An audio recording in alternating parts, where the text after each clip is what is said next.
Mumbai result effect ಉಲ್ಟಾ ಹೊಡೆದ JDS. ಇನ್ನು ಮುಂಬೈ ರಿಸಲ್ಟ್ ಎಫೆಕ್ಟ್ ನಿಂದ ಈಗ ಜೆಡಿಎಸ್ ಉಲ್ಟಾ ಹೊಡೆದಿದೆ. ಏನಪ್ಪಾ ಉಲ್ಟಾ ಹೊಡೆದಿದೆ ಅಂತಂದ್ರೆ ಬಿಜೆಪಿ ವಿರುದ್ಧ ದೋಸ್ತಿಗೆ ಜೆಡಿಎಸ್ ಈಗ ಮುಂದಾಗಿದೆ. ಜಿಬಿಎ ಚುನಾವಣೆಯಲ್ಲೂ ಬಿಜೆಪಿ ಜೆಡಿಎಸ್ ಮೈತ್ರಿ, ಬಿಜೆಪಿ ಜೊತೆಗೆ ಚುನಾವಣೆ ಎದುರಿಸುವ ಘೋಷಣೆ. ಇನ್ನು ಬಿಜೆಪಿ ಜೊತೆಗೆ ಚುನಾವಣೆ ಎದುರಿಸಿದ್ರೆ ಪಕ್ಷಕ್ಕೆ ಅನುಕೂಲ ಆಗುತ್ತೆ. ಜೆಡಿಎಸ್ ಸಭೆಯಲ್ಲಿ ಕಾರ್ಯಕರ್ತರ ಅಭಿಪ್ರಾಯವನ್ನ ಸಂಗ್ರಹ ಮಾಡಲಾಗಿದೆ. ಈ ಅಭಿಪ್ರಾಯವನ್ನ ಬೆಂಬಲಿಸಿದ ಎಚ್.ಡಿ. ಕುಮಾರಸ್ವಾಮಿ. ಇನ್ನು ಜಿಬಿಎ ಚುನಾವಣೆ ಏನು ಬಿಎಂಸಿ ಚುನಾವಣೆ ನಮಗೆ ಮಾದರಿ ಆಗಬೇಕು. ಬಿಜೆಪಿ ಶಿವಸೇನಾ ಆಗಿರಬಹುದು, ಇದು ಮೈತ್ರಿ ವಿಚಾರದಲ್ಲಿ ಗೊಂದಲ ಇದ್ರೆ ಗಮನಕ್ಕೆ ತನ್ನಿ.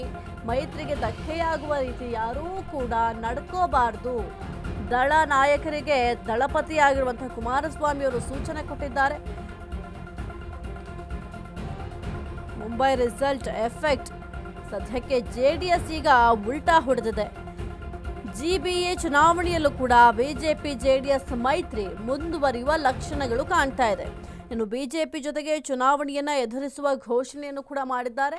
ಸದ್ಯಕ್ಕೆ ಸ್ಥಳೀಯ ಮಟ್ಟದಲ್ಲಿ ನಡೆಯುವಂತಹ ಚುನಾವಣೆಗೆ ಈ ಒಂದು ಮೈತ್ರಿ ಅನ್ವಯ ಆಗೋದಿಲ್ಲ ಅಂತ ಎಚ್.ಡಿ. ದೇವೇಗೌಡರು ಹೇಳಿದ್ರು. ಆದರೆ ಈಗ ಜಿಬಿಎಗೆ ಈ ಒಂದು ಮೈತ್ರಿ ಅನ್ವಯ ಆಗುತ್ತೆ. ಯಾಕೆ ಅಂತಂದ್ರೆ ಈಗ ಪ್ಲಸ್ ಪಾಯಿಂಟ್ ಕೂಡ ಇದೆ. ಒಂದು ವೇಳೆ ಜೆಡಿಎಸ್ ಏನಾದರೂ ಬಿಜೆಪಿ ಜೊತೆಗೆ ಈ ಒಂದು ಚುನಾವಣೆಯನ್ನು ಎದುರಿಸಿದ್ರೆ ಪಕ್ಷಕ್ಕೆ ಅನುಕೂಲ ಆಗುತ್ತೆ. ಜೊತೆಗೆ ಜೆಡಿಎಸ್ ಕೂಡ ಒಂದು ತನ್ನ ಶಕ್ತಿಯನ್ನು ಹೆಚ್ಚಿಸ್ಕೊಳ್ಳಿಕ್ಕೂ ಕೂಡ ಸಹಾಯ ಆಗುತ್ತೆ. ಈಗ ಏಕಾಂಗಿಯಾಗಿ ಅಥವಾ ಸ್ವತಂತ್ರವಾಗಿ ಹೋರಾಟ ಮಾಡೋದು ಈ ಒಂದು ಸಂದರ್ಭದಲ್ಲಿ ಕಠಿಣ ಆಗಿರೋದ್ರಿಂದ ಈಗ ಬಿಜೆಪಿ ಮತ್ತು ಜೆಡಿಎಸ್ ಈಗ ಮೈತ್ರಿ ಈ ಒಂದು ಜಿಬಿ ಎಲೆಕ್ಷನ್ಗೂ ಕೂಡ ಮುಂದುವರಿಯುತ್ತೆ. ಸದ್ಯಕ್ಕೆ ಕೆಲವೊಂದಿಷ್ಟು ನಾಯಕರ ಅಭಿಪ್ರಾಯವನ್ನು ಕೂಡ ಸಂಗ್ರಹ ಮಾಡಲಾಗಿದೆ. ಜೆಡಿಎಸ್ ಸಭೆಯಲ್ಲಿ ಕಾರ್ಯಕರ್ತರ ಅಭಿಪ್ರಾಯ ಸಂಗ್ರಹದ ಸಂದರ್ಭದಲ್ಲೂ ಕೂಡ ಮೈತ್ರಿ ಬೇಕು ಎಂಬ ಅಭಿಪ್ರಾಯ ಈಗ ವ್ಯಕ್ತ ಆಗಿದೆ. ಎಸ್ ಕುರಿತು ಹೆಚ್ಚಿನ ಮಾಹಿತಿ ನೀಡ್ತಾರೆ ನಮ್ಮ ಪ್ರತಿನಿಧಿ ದೀಪಾ. ಸದ್ಯಕ್ಕೆ ಸ್ಥಳೀಯ ಚುನಾವಣೆಯಲ್ಲಿ ಈ ಒಂದು ಮೈತ್ರಿ ಅನ್ವಯ ಆಗಲ್ಲ ಅಂತ ಎಚ್.ಡಿ. ದೇವೇಗೌಡರು ಹೇಳಿದ್ರು. ಆದ್ರೆ ಈಗ ಜಿಬಿಎ ಚುನಾವಣೆಗೆ ಈ ಒಂದು ಮೈತ್ರಿ ಮುಂದುವರಿಯುತ್ತಾ ಅಂತ? ಸದ್ಯದ ಮಟ್ಟಿಗೆ ಅಂದ್ರೆ ಜಿಲ್ಲಾ ಪಂಚಾಯತ್ ಆಗಿರ್ಬೋದು ಅಥವಾ ತಾಲೂಕ್ ಪಂಚಾಯತ್, ಗ್ರಾಮ ಪಂಚಾಯತ್ ಚುನಾವಣೆಗಳಿಗೆ ಮೈತ್ರಿ ಬೇಡ ಅನ್ನುವಂತಹ ನಿಟ್ಟಿನಲ್ಲಿ ಒಂದಿಷ್ಟು ಚರ್ಚೆಗಳಾಗಿತ್ತು. ಅದನ್ನ ದೇವೇಗೌಡರು ಖುದ್ದು ಹೇಳಿದ್ರು. ಅದಕ್ಕೂ ಕೂಡ ಒಂದಿಷ್ಟು ಸ್ಟ್ರಾಟಜಿಗಳು ಇತ್ತು.